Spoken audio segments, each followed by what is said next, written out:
नमस्कार. आजच्या तरुणांना झालं तरी काय? देशातील प्रत्येक तरुण बघितला, तरुणी बघितली तर विचार केला तर प्रत्येकजण फक्त डोक्याला हात लावून बसलेला आहेत. या तरुणांचं भविष्य नेमकं काय? या तरुणांच्या डोक्यामध्ये चाललं तरी काय? या तरुणांच्या डोक्यातल्या युद्धाला म्हणायचं तरी काय? या युद्धाचं नाव आहे डिप्रेशन. आणि डिप्रेशन कशामुळे येतं, काय येतंय आणि कशामुळे घडतंय याचा कधी विचार केलायत का? आज आपण भारत देशाचा विचार केला तर कमीत कमी 150 कोटीपर्यंत आपण पोहोचलोय. परंतु ह्या जेनजीचा विचार करत असताना पालकांनी त्यांचा विचार कधी केला आहेत का? जेनजीचं स्वप्न काय?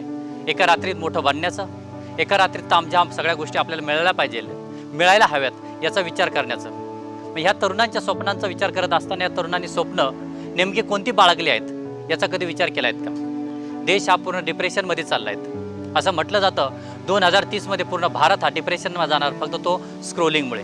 या स्क्रोलिंगचा कधी कोणी विचार केला आहेत का? आज विचार केला तर प्रत्येक 21 ते 30 वयातील तरुण आहेत, हे देशाचं भविष्य घडवणारे तरुण विचार करतात. आणि प्रत्येक वेळेस विचार करत असताना फक्त ते त्यांचा स्वतःचा विचार करतात आणि खास करून स्वतःचं कंपॅरिझन लोकांबरोबर करतात, दुसऱ्यांबरोबर करतात. आता हे कंपॅरिझन करत असताना डिप्रेशन तयार होतंय. याला मानसिक अवस्था म्हणतात. ही मानसिक अवस्था तयार होण्याचं कारण काय?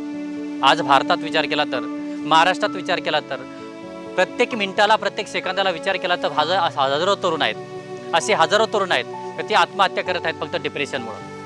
व्यवसायाचं टेन्शन, करिअरचं टेन्शन, नोकरीचं टेन्शन, नोकरी नाही लागली त्याचं टेन्शन, आणि 7 वर्ष अभ्यास केला, 8 वर्ष अभ्यास केला स्पर्धा परीक्षांचं, त्यात अपयश आलं त्याचं टेन्शन. यातून निर्माण होतं ते डिप्रेशन. या डिप्रेशनचं कारण काय? कधी आम्ही विचार केलाय काय डिप्रेशन काय येतंय?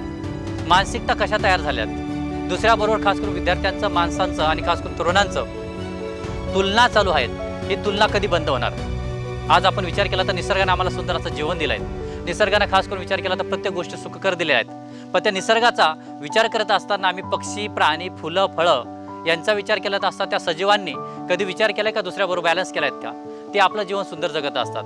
मग पालकांनी सुद्धा आपल्या मुलांबरोबर कशा प्रकारे वागायला हवं, पालकांनी सुद्धा आपल्या मुलाबरोबर कशा प्रकारे चर्चा करायला हवी याचा कधी विचार केला आहे का? आणि हा विचार करत असताना डिप्रेशन तयार होत असतं. मग त्यामध्ये मोठमोठ्या प्रकारे विचार करत असताना अँझायटी येते आणि मग त्यामधून मुलांच्या आत्महत्या वाढतात.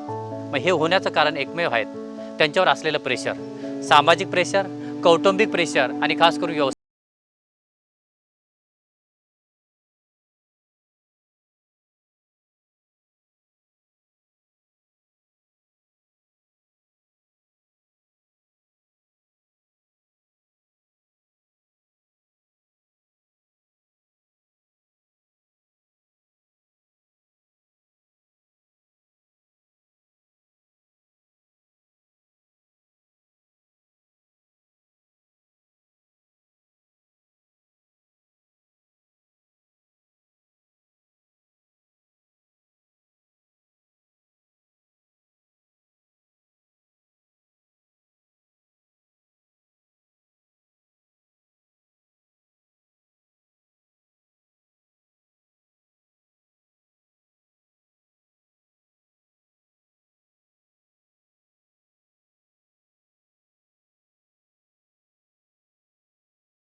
चेन स्मोकर दिसतात, विविध प्रकारचे व्यसनं करतात.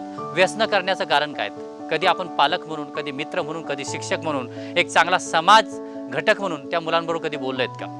परंतु त्यांना मैं हर जिंदगी का लम्हा धुएं में उडाता चला अशा प्रकारच्या विचारामध्ये ते जगत असतात.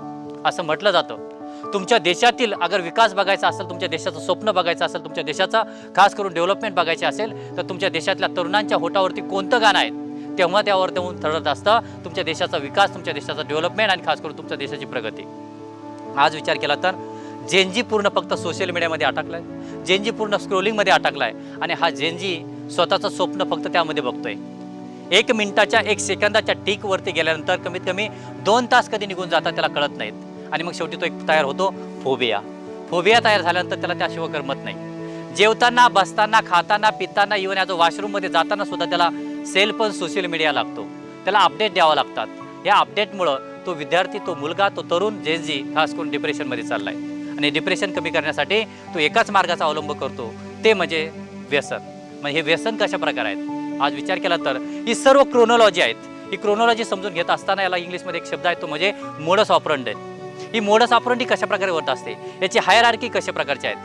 विविध प्रकारच्या मोबाईल कंपन्यांपासून तर विविध प्रकारचे ॲप्सपर्यंत, विविध प्रकारच्या वाईन कंपन्यांपासून तर पूर्ण ड्रंकांपर्यंत, विचार केला सिगार कंपन्यांपर्यंत, यांनी सर्वांनी क्रोनॉलॉजी तयार केली आणि त्यांना फक्त त्यांच्या कस्टमर बेस महत्त्वाचा आहे. आणि हा कस्टमर बेस विचार केला तर आजच्या देशामध्ये प्रत्येक देशामध्ये हा तरुण आहेत. या तरुणांना अगर बाहेर काढायचं असेल तर प्रथम त्यांच्या डिप्रेशनचा विचार करणं गरजेचं आहे आणि त्याबरोबर त्यांचा चांगला मित्र होणं गरजेचं आहे. का किंवा कसं, एक गाणं आलं होतं साऊथमधलं धनुचं, व्हाय दिस कोलावरी. त्याप्रमाणे आपल्याला खास करून याचं डायग्नोसिस करून त्यावरती रेमेडी तयार करावं लागतील, उपचार तयार करावे लागतील. उपचार हे फक्त डायग्नॉग्स पुरते नसो, काही विविध प्रकारच्या विचार केला तर आपण म्हणतो रील्स पुरते नको, तर ते ग्राउंड लेवलला वर्कआउट करतात आणि ते झाले पाहिजे. त्यासाठी इंग्लिशमध्ये बोललं जातं, dialogues are working in the seminar hall not the ground level. मग या तरुणांवरती खास करून या व्यसनापासून, सोशल मीडियाचं व्यसन असू द्या, खास करून विचार केला तर विविध प्रकारच्या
त्या तरुणांची मानसिकता, त्या तरुणांना खास करून मातीवर यावं लागेल आणि मातीवर येण्यासाठी डाऊन टू अर्थ व्हावं लागेल. आणि जेव्हा ते तरुण डाऊन टू अर्थ होतील, त्यांच्या जीवनातील डिप्रेशन जाईल, त्यांच्या जीवनातील बेरोजगारीता जाईल आणि त्यांच्या जीवनातील व्यसनाधीनता जाईल. आणि हे सर्व झाल्यानंतर नक्कीच या देशातला तरुण हा स्वामी विवेकानंदांच्या त्या कोटप्रमाणे व्यक्तिवाद करणारा असेल आणि या देशाला नक्कीच तो बदलेल अशी अपेक्षा करतो. व्हिडिओ आवडला असेल तर नक्कीच लाईक करा, शेअर करा, सबस्क्राईब करा आमचा चॅनल द मोटिवेशनल गुरुजी.